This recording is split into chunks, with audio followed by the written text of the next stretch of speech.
Hello friends, welcome to commerce nation learn with confidence.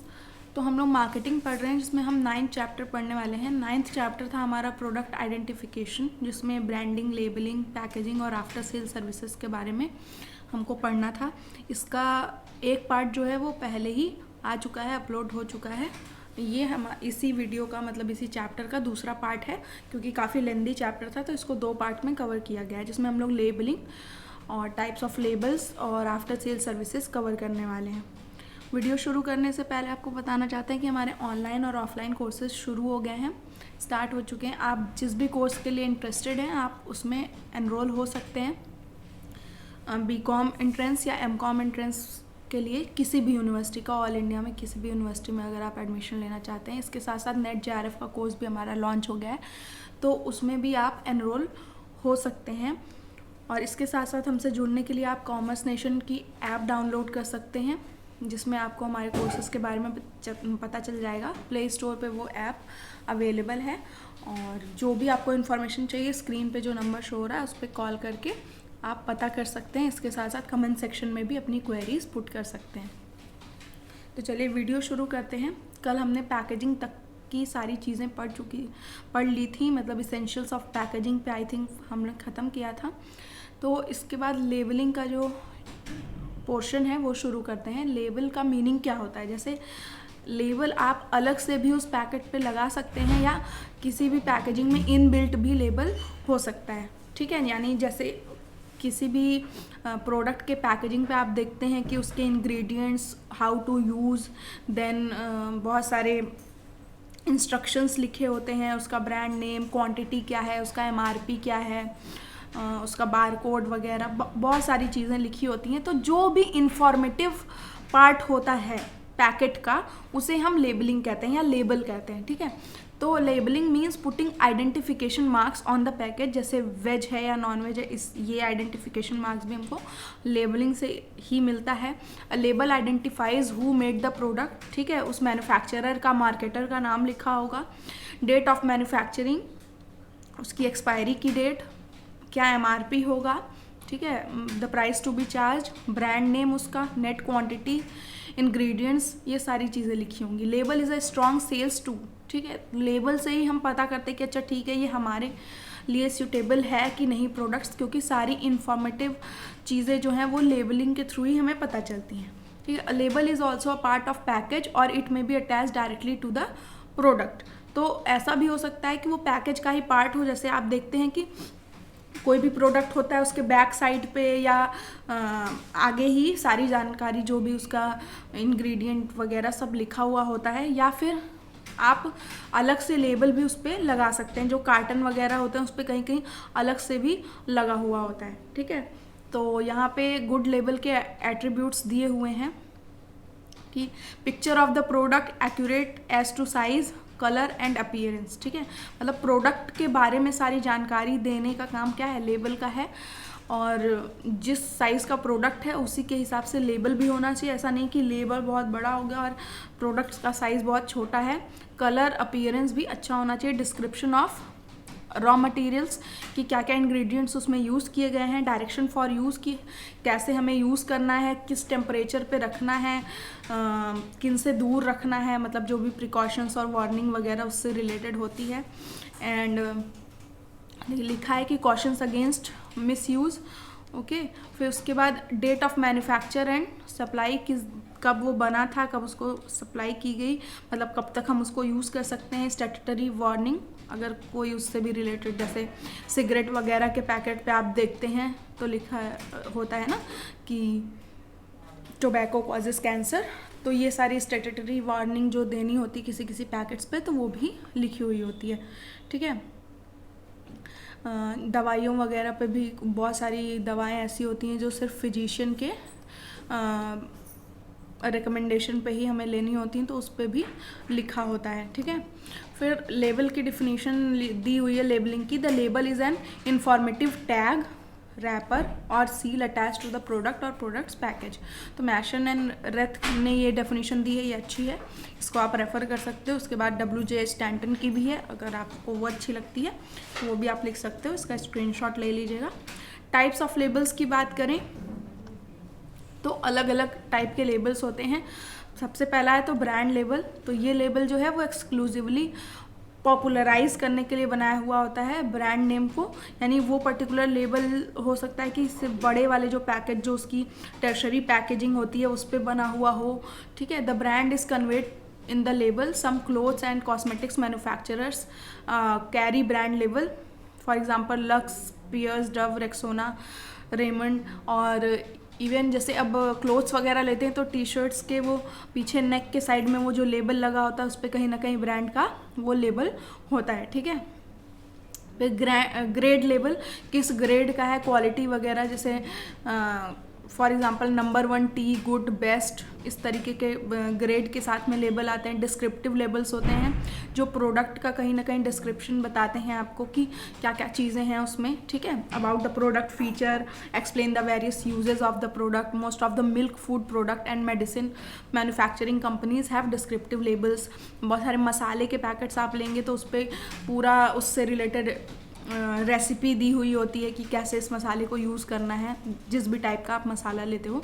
इसके बाद है कुछ इंफॉर्मेटिव लेबल्स जो आपको बताते हैं कि प्रोडक्ट को कैसे यूज़ करना है, उसकी केयर कैसे करनी है, ठीक है, उसकी ड्यूरेबिलिटी हम कैसे बढ़ा सकते हैं, प्रोड्यूसर का नाम, मैन्युफैक्चरर की date of expiry and other additional information. ये सारी इन्फॉर्मेशन जो इसके थ्रू मिलती है उसे हम इंफॉर्मेटिव लेबल कहेंगे। जैसे कि मेडिसिन में डिटेल्ड लेबल्स अटैच रहते हैं which even specify the side effects in using them. मतलब मेडिसिन के क्या साइड इफ़ेक्ट्स होते हैं ये भी उसमें बताया गया हुआ होता है, ठीक है। तो यहाँ तीनों जो है लेबल यहाँ पे बता दिए गए हैं। ब्रांड लेबल क्या है, ट्रेडमार्क या लोगों से दिखाया जाएगा। डिस्क्रिप्टिव लेवल में प्रोडक्ट का use, construction, care, performance. Grade level में इस तरह से ग्रेड लिखा होता है, तो क्वालिटी ऑफ प्रोडक्ट। फिर लेबलिंग की क्या एडवांटेज है ये यहाँ बताया गया, to provide information about the products features. It is a social service to customers by publishing the price on label. It stops price variation, ठीक है। मतलब प्रोडक्ट के बारे में इंफॉर्मेशन प्रोवाइड करने के लिए, उसके फीचर्स बताने के लिए लेबल का यूज़ होता है। सोशल सर्विस है कस्टमर्स को, जो कस्टमर्स दुकानदार से पूछ के नहीं पता कर सकते हैं वो उनको प्रोडक्ट के बारे में पूरी जानकारी उनको लेबलिंग के थ्रू मिल जाती है। प्राइस लेबल पे अगर पब्लिश होता है तो प्राइस में वेरिएशन नहीं हो सकता है, मतलब एक्सप्लॉइटेशन पॉसिबल नहीं है कस्टमर्स का। It is a guarantee for the standard of the product. अगर किसी प्रोडक्ट पे लेबल नहीं है यानी वो स्टैंडर्ड प्रोडक्ट नहीं है, तो लेबल कहीं ना कहीं स्टैंडर्डाइजेशन की गारंटी प्रोवाइड करता है। It helps advertising activity of the organization. तो कहीं ना कहीं एडवर्टाइजिंग के थ्रू हमें जो जो चीज़ें पता चलती हैं वो हमको लेबल से पता चल जाती है। तो कहीं ना कहीं एडवर्टाइजिंग एक्टिविटी भी हमारा लेबल करता है। जितना अट्रैक्टिव लेबल होगा उतना ज़्यादा प्रोडक्ट के अगेंस्ट हम अट्रैक्ट होंगे। फिर इसके बाद है disadvantages of labelling. It increases the cost of production. तो जाहिर सी बात है कि अगर आपको लेबल अटैच करना है तो उसकी कुछ कॉस्ट भी बियर करनी पड़ेगी, जिसकी वजह से अल्टीमेटली आपकी प्रोडक्ट की कॉस्ट भी इंक्रीज हो जाएगी। Not effective where population is illiterate. क्योंकि लेबलिंग में जो भी कुछ हम लिखते हैं, अगर हम गांव में बेच रहे हैं, इसीलिए गांव में ज़्यादातर लोकल सामान या खुला हुआ सामान बिकता है, क्योंकि उस पर क्या लिखा हुआ है, वॉट एवर वी राइट या whatever we want to communicate with the help of label, जो इलिटरेट पीपल हैं, रूरल पीपल हैं, वो उसको बिल्कुल भी तवज्जो ही नहीं देते, पढ़ते ही नहीं। तो कहीं ना कहीं वो हमारा क्या है, हम अपना कॉस्ट ही बढ़ा रहे हैं, ठीक है। फिर it is effective only where standardization is compulsory. जहाँ पे आपको स्टैंडर्डाइजेशन करना है कि हाँ ये लक्स है, लक्स का ये वेरिएंट है, पियर्स के कई सारे वेरिएंट हैं, वहाँ पे आपको लेबलिंग करने की ज़रूरत होती है, नहीं तो कोई ज़रूरत नहीं है। Sometimes is passes wrong information to customers. कभी कभी लेबल के थ्रू कस्टमर जो है मिस इंटरप्रेट कर लेते हैं और गलत इन्फॉर्मेशन उन्हें मिल जाती है। इसके बाद कौन कौन से सिंबल्स यूज़ किए जाते हैं पैकेजेस और लेबल्स पे, ये सारी चीज़ हम लोग पढ़ लेते हैं। जैसे ये सारा सिंबल आपको देखने को मिलता होगा कि ये प्रोडक्ट जो है वो रिसाइक्लेबल है। फिर कोई भी प्रोडक्ट जिसको डिस्पोज ऑफ करना होता है, ये सिंबल आपको देखने को मिल जाता है। हैंडल विथ केयर का सिंबल देखने को मिल जाता है, ठीक है। तो पैकेजिंग सिंबल्स बहुत ज़्यादा इंपॉर्टेंट है और हमको इनको ध्यान में रखते हुए प्रोडक्ट को कैरी करना चाहिए, ठीक है।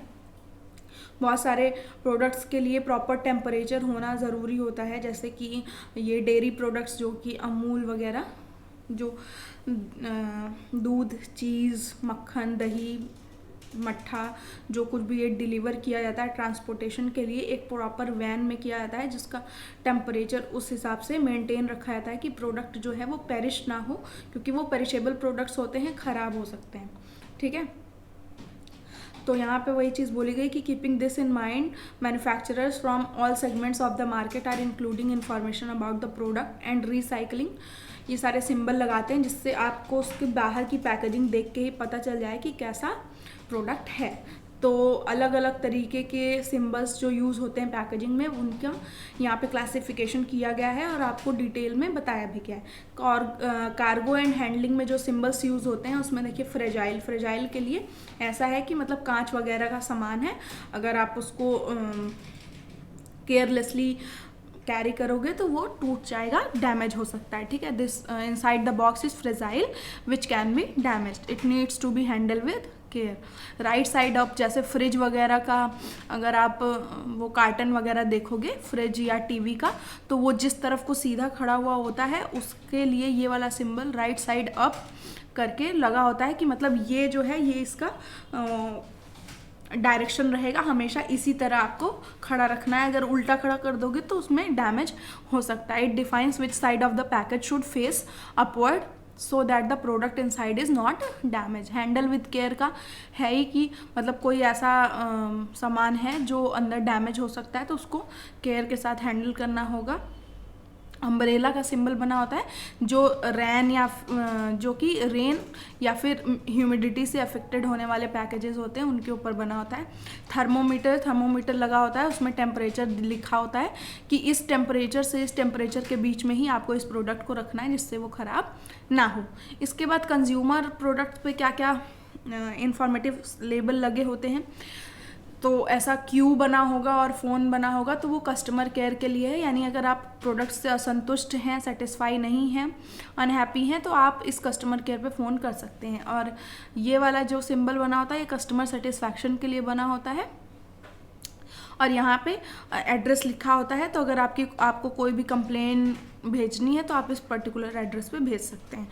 ये जो सिंबल्स हैं ये वेजिटेरियन के लिए बने होते हैं कि मतलब ये जो प्रोडक्ट है ये प्रॉपर वेजिटेरियन है, इसमें किसी भी तरीके के नॉनवेज इंग्रेडिएंट्स नहीं मिलाए गए हैं। फिर ये जो सिंबल आता है ये ग्लूटेन फ्री के लिए आता है, ग्लूटेन जिसमें नहीं होता, बहुत सारे प्रोडक्ट्स में ग्लूटेन होता है और बहुत लोग ग्लूटेन से एलर्जिक होते हैं तो वो ये वार्निंग देख के वो प्रोडक्ट ना खरीदें। वार्निंग दी हुई है एलर्जी एडवाइसेस जैसे कि मिल्क सॉलिड्स वगैरह जिसमें मिले होते हैं।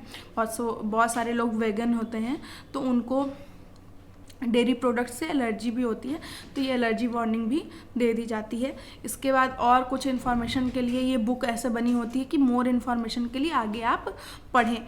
और ये जो सिंबल बना होता है ये प्रोडक्ट की ड्यूरेबिलिटी के लिए होता है। This type of symbol indicates the time until which the product is good for use और कंजम्पशन। और यहाँ पे टाइम लिखा होता है कि कितने 24 महीने 36 महीने कितने दिन तक प्रोडक्ट मतलब खाने लायक रहेगा, कंजम्पशन के लायक रहेगा। इसके बाद डिस्पोजल एंड रिसाइकल से रिलेटेड कुछ लेबल्स होते हैं, जैसे ये है टाइडी मैन का सिंबल होता है। तो यानी क्या है कि इस बॉटल वगैरह जो आपको प्लास्टिक की बॉटल्स वगैरह देखने को मिलती हैं या चिप्स वगैरह के पैकेट पे भी आपको ये सिंबल देखने को मिल जाएगा, यानी उसको प्रॉपर डिस्पोज ऑफ करना है हमको अप्रोप्रिएट मैनर में, इसलिए ये सिंबल बना होता है। मोबियस लूप परसेंटेज ये क्यों बना होता है, इसका मतलब यह है कि ये जो प्रोडक्ट है ये रिसाइकलेबल है, मतलब कितना % उसको रिसाइकल किया जा सकता है। वी सिंबल बना होता है, the wheelie bin and a cross over it is a symbol that is found on most packaging that contains electronic products. जाहिर सी बात है कि आपको फ्रिज, टीवी, वॉशिंग मशीन इन सब पे ये वाला सिंबल देखने को मिल जाएगा। इसका मतलब ये है कि this should not be disposed in general garbage. तो ऐसा नहीं कि किसी भी डस्टबिन में जाके आप उसको डाल देंगे, प्रेस है या फिर स्ट्रेटनर यूज़ करते हैं आप, तो ऐसे आप उसको डिस्पोज ऑफ नहीं कर सकते। जो ग्रीन डॉट बना होता है it symbolises recycling but not always, मतलब अगर आपने उसको प्रॉपर डिस्पोज ऑफ किया है तो उसको रिसाइकल किया जा सकता है। लेकिन ज़रूरी नहीं कि हर बार वो रिसाइकल हो। In most European countries it means that the manufacturer has made a certain contribution towards recycling of the packaging. बस बता रहा है ये रिसाइकलिंग का वही वाला होता है। फिर है मोबियस लूप, ये इंटरनेशनल सिंबल है रिसाइकलिंग के लिए। ये यूज़ किया जाता है एजुकेट और कस्टमर्स को इनकरेज करने के लिए कि प्रोडक्ट को रिसाइकल करें rather than throw it in general rubbish. ठीक है।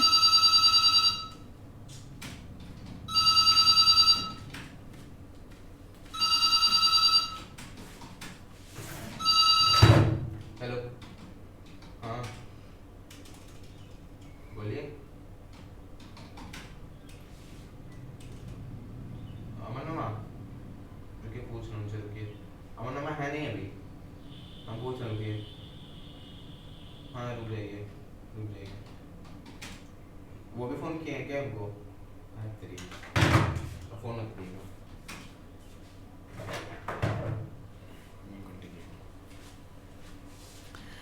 नेक्स्ट जो लेबल है वो है डिस्पोज रिसाइकल ग्लास, मतलब जो ग्लास प्रोडक्ट्स हैं जैसे बॉटल्स, ये सब किस तरह से रिसाइकल हो सकते हैं। It advises consumers to dispose glass products in a bottle bank और ग्लास कर्ब साइड कलेक्शन। ठीक है, मतलब जो जनरल डस्टबिन है उसमें ना डालें।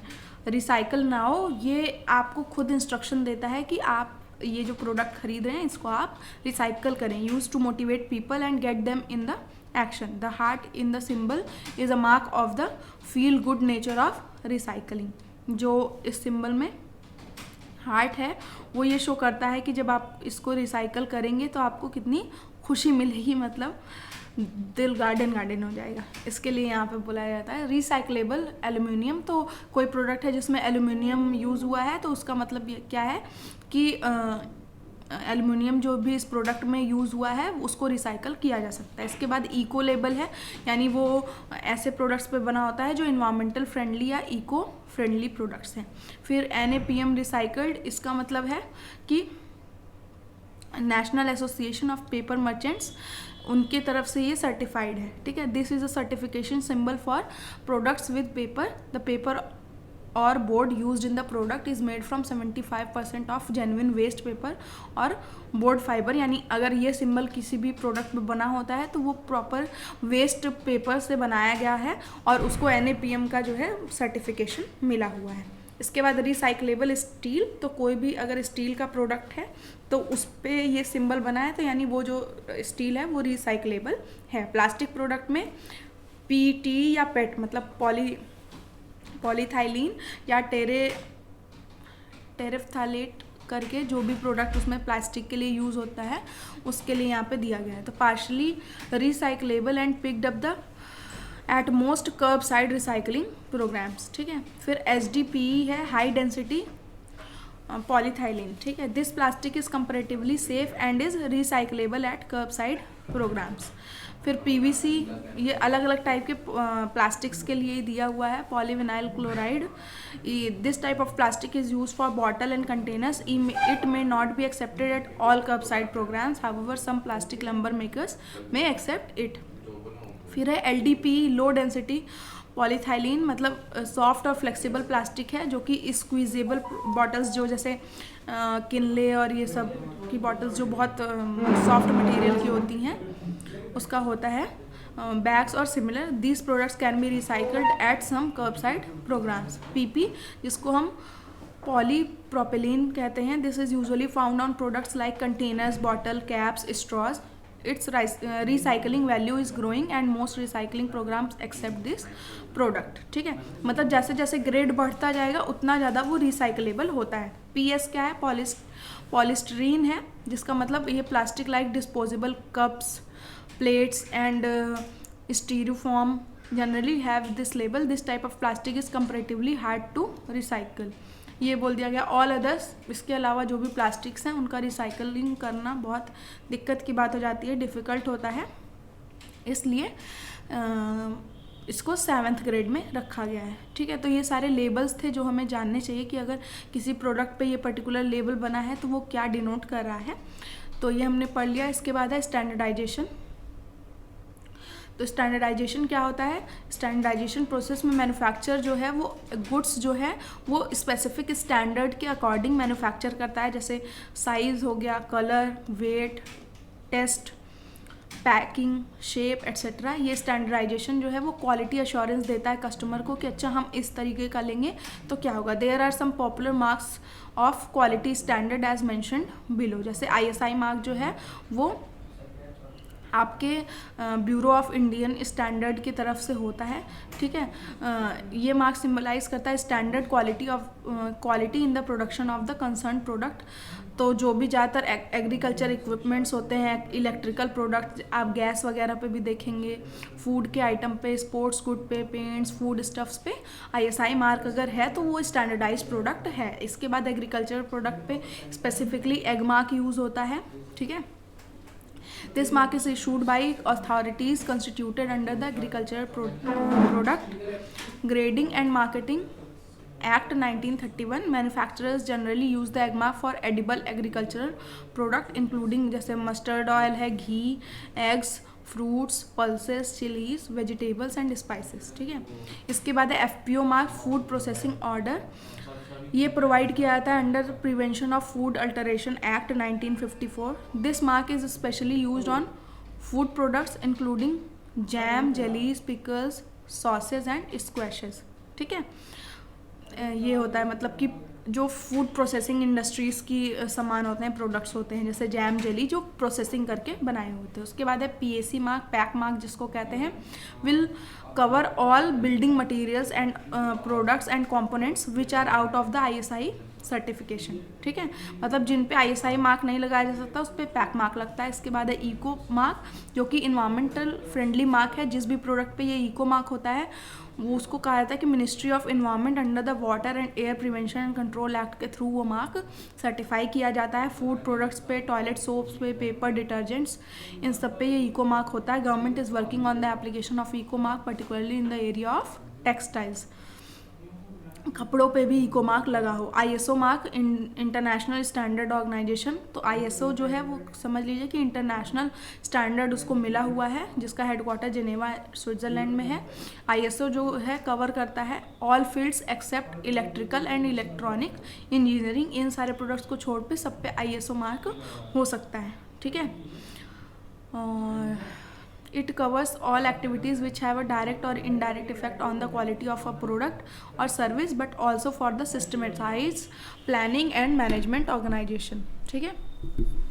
इसके बाद जो टर्म है वो है आफ्टर सेल सर्विसेज, यानी सेल कर देते हैं हम प्रोडक्ट को, उसके बाद कौन कौन सी सर्विसेज हम प्रोवाइड करते हैं। तो after sale services is defined as set of activities which occurs after the purchase of the product which is devoted towards perspective customers for the maintenance of you और यूजेज ऑफ द प्रोडक्ट। यानी वो जो buyer है वो हमारा potential buyer रहे, मतलब loyal buyer बना रहे, इसके लिए ये सर्विसेज प्रोवाइड की जाती हैं। It is also regarded as a vital source of profit, revenue generation and competitive advantage in manufacturing industries। यानी जो भी फर्म्स हैं, जो भी इंडस्ट्रीज, जो भी कंपनीज जो हैं वो आफ्टर सेल सर्विसेज प्रोवाइड करती हैं, कहीं ना कहीं उनके कस्टमर ज़्यादा कंसिस्टेंट रहते हैं और लॉयल रहते हैं टुवर्ड्स द प्रोडक्ट। इससे कहीं ना कहीं हमारा प्रॉफिट इन्हेंस होता है, रेवेन्यू जनरेट करने में हेल्प मिलती है और कॉम्पिटिटिव एडवांटेज भी मिलती है, ठीक है। मैन्युफैक्चरिंग इंडस्ट्री में after sale services is focus towards technical assistance, जैसे कि किसी भी चीज़ का इंस्टॉलेशन करवाना है, जैसे AC, फ्रिज, TV, DTH वगैरह। स्पेयर पार्ट्स डिस्ट्रीब्यूशन, यानी अगर किसी का कोई स्पेयर पार्ट खो जाता है तो हम दोबारा जाके उनसे ले सकते हैं। And customer care which is aimed for successful and comprehensive after sales offer, ठीक है। फिर this strategy is also linked with customer relationship marketing, कि कहीं ना कहीं आफ्टर सेल सर्विसेज के थ्रू कस्टमर से रिलेशनशिप बिल्ड करने में हेल्प मिलती है। It means that relationship marketing targets for profitable customers through whom relevant strategies can be evolve in terms of customer relationship trust building, ठीक। फिर after sale services strategies identify की जा सकती हैं as a business network process, जिससे कि हमारा network बन जाता है और लोगों को हम करते हैं। After sale services is of 2 types. पहली बात तो कॉम्प्लीमेंट्री सर्विसेज होंगी, जैसे कस्टमर केयर सर्विस और competing like customer care services और competing sources. After sale services is an emerging concept जिसमें टाइमली डिलीवरी करना, यानी हमने परचेज कर लिया, डिलीवरी टाइम पे होनी चाहिए। प्रोडक्ट का इंस्टॉलेशन, ठीक है, फिर गारंटी एश्योरेंस देना कि अगर प्रोडक्ट की परफॉर्मेंस अनसेटिस्फैक्ट्री रही तो आप उसको रिटर्न कर सकते हो। Issue of warranty, undertaking of responsibility for defects और repairs of a product over a specific period of time, ठीक है, मतलब वारंटी इशू करना कि रिस्पॉन्सिबिलिटी लेते हैं, जो भी डिफेक्ट्स या रिपेयर्स हैं उनको स्पेसिफिक पीरियड ऑफ टाइम में हम वापस कर लेंगे, मतलब रिटर्न कर लेंगे और रिपेयर कर देंगे। अश्योरेंस फॉर क्वालिटी सर्विस, मतलब अच्छी सर्विस प्रोवाइड करने की, कस्टमर का फीडबैक, कस्टमर का सेटिस्फैक्शन और कस्टमर रिलेशनशिप मैनेजमेंट, ये सब कुछ आफ्टर सेल सर्विस स्ट्रेटजी में आता है, ठीक है। तो आफ्टर सेल सर्विस स्ट्रेटजी जो है वो बहुत सारी चीज़ों से जुड़ी हुई है, service loyalty, service quality, customer के सेटिस्फैक्शन, कस्टमर रिलेशनशिप मैनेजमेंट में ये सारी चीज़ों को हम डिटेल में डिस्कस कर लेते हैं। सर्विस लॉयल्टी किसे कहेंगे हम? Service loyalty is considered as the most important element which indulges consumers in terms of repurchasing the product. Loyal customers opt for repeat purchases, यानी अगर आप उनको आफ्टर सेल सर्विसेज अच्छी प्रोवाइड करते हो तो वो कहीं ना कहीं आपके प्रोडक्ट को रीपर्चेज करेंगे और अपनी लॉयल्टी शो करेंगे। Service quality, it is an end result of customer satisfaction which has an impact on service marketing.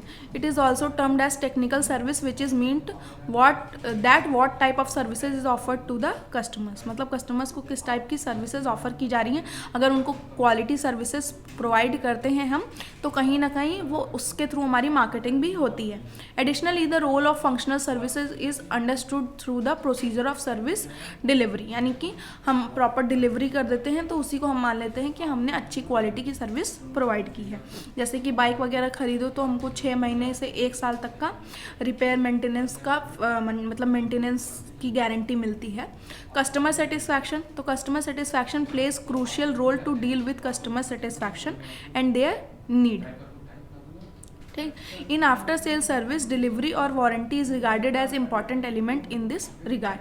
तो वारंटी क्या है उसकी, मतलब अगर प्रोडक्ट ख़राब निकलता है तो हम उसको वापस कर सकते हैं कि नहीं, एक्सचेंज कर सकते हैं कि नहीं, ये सारी चीज़ें कहीं ना कहीं कस्टमर सेटिस्फैक्शन की तरफ हमें ले जाती हैं। So level of customer satisfaction can be improve through lowering down expectations of customers और improving customers perceptions. The 2 most important issues are perceived in after sale services, after sale service delivery, one is operating time and the other is range of service, ठीक है। जो अगला जो point है वो है customer relationship management. तो कहीं ना कहीं आफ्टर सेल सर्विसेज के थ्रू हम कस्टमर्स से जुड़े हुए होते हैं, कस्टमर्स को हम फ्री कस्टमर केयर प्रोवाइड करते हैं, वो हमसे कभी भी हेल्प ले सकते हैं और कस्टमर का ही सेटिस्फैक्शन हमारी अल्टीमेट एम है। तो इसके थ्रू क्या है कि as customer focused business strategies where relational marketing is emphasised, it is defined as a set of business processes that are designed to capture, retain and provide services to the customers, ठीक है। The objective of customer relationship management include करता है increasing revenue to identify new opportunities, क्योंकि customers के through ही हमें पता चलता है कि फ्यूचर में उनकी पोटेंशियल नीड एंड वांट क्या होने वाली है, and reducing customer defection, building customer loyalty to enhance good image of the organisation and cost को भी रिड्यूस करना, ठीक है। ये जो अप्रोचेज़ हैं ये यहाँ पे फिगर के थ्रू बना के दिखाए गए, आप भी अपने एग्ज़ाम में इस तरह बना के दिखा सकते हो, ठीक है। और अगर हम कंक्लूज़न की बात करें तो there are 2 types of customer care services, complementary services होते हैं जो उसके साथ में आपको मिलती हैं, एंड कॉम्पीटिंग सर्विसेज। और इस कॉन्सेप्ट से अलग अगर हम आफ्टर सेल सर्विस स्ट्रेटजी देखें तो 2 पर्सपेक्टिव होते हैं आफ्टर सेल सर्विसेज स्ट्रेटजीज़ के, ठीक है। बिजनेस टू बिजनेस, यानी बिजनेस के थ्रू हमें क्या हेल्प मिल रही है, और बिजनेस टू कंज्यूमर।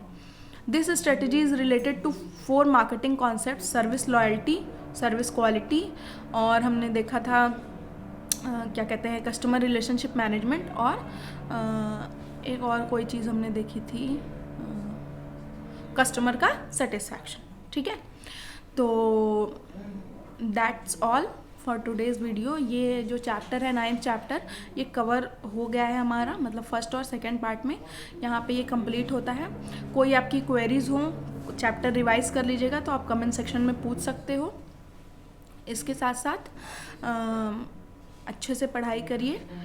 फिर मिलते हैं नेक्स्ट वीडियो में, तब तक के लिए thank you all, take care and stay fit.